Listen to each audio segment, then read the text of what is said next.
in Prince George still form part of an organization, a community organization. They have an elder society that they maintain, and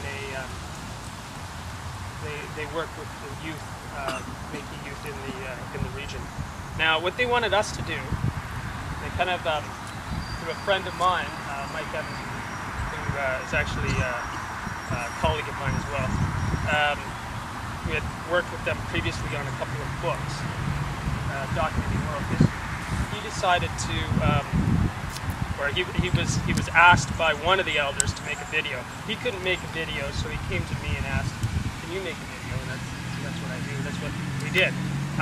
But we had to find a way, and this goes to this kind of idea about how to collaborate, not just to collaborate for the sake of collaborating, but how and why, and find a way that you could do a community-based project where you're not just as an artist, not just being a vacant facilitator, but also having a creative hand in the project itself. So kind of a hybrid participatory action research process. For those of you who know about social science kinds of methodology, that's what we were kind of doing. The normal way, and someone described this earlier today, kind of a photo voice project where you kind of give the cameras to people, they go out and they photograph or they videotape stuff, and then you just compile it and edit it and you just present it as is untouched. But we didn't want to do that. We wanted to have something that respected the level of information, not that that wasn't a respectful process, but something that respected it and was able to produce something that mirrored the importance of the material or content of the subject that they wanted us to document. So it was an important aspect of it. We also wanted to have something that was more inclusive than the standard documentary. Standard documentary has a linear narrative attached to it to a certain respect, and forces you to leave out material or leave out individuals who you might have a great interview with, but it doesn't fit the main subject, or it doesn't fit the story that you follow, so you have to leave it out of the documentary. So we wanted to make that more inclusive process. So interactive structure that we devised, we could have those interviews in there, allowing people to participate more fully in the conversations, in the project, and still retain that without worrying about time limits or narrative structures or storylines or those kinds of things. So we pulled that together. And then, to make the long story short, what we wanted to do in terms of presentation was have this other element.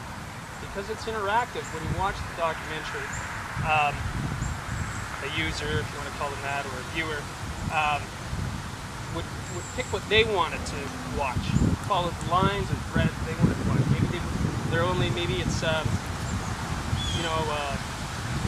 one of the grandkids of one of the elders that's interviewed in the documentary. So maybe they just want to listen to that person. So they could do that in the documentary. They could follow that thread. Or maybe it's someone interested in cultural stuff, dancing, things like that, or wall tents, construction, or fur trade, or any of those kinds of things.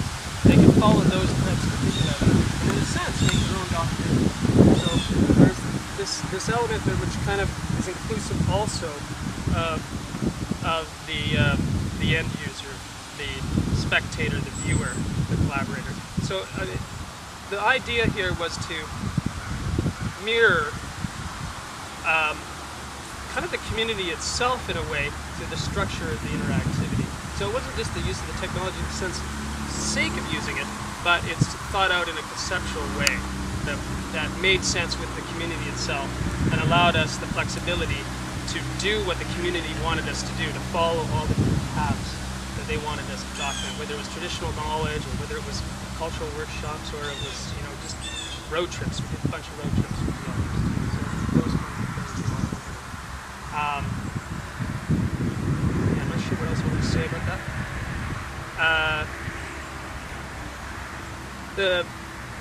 The end result, I think, because when it is presented, it's often presented as a video installation with multiple panels and channels of video simultaneously running in a space.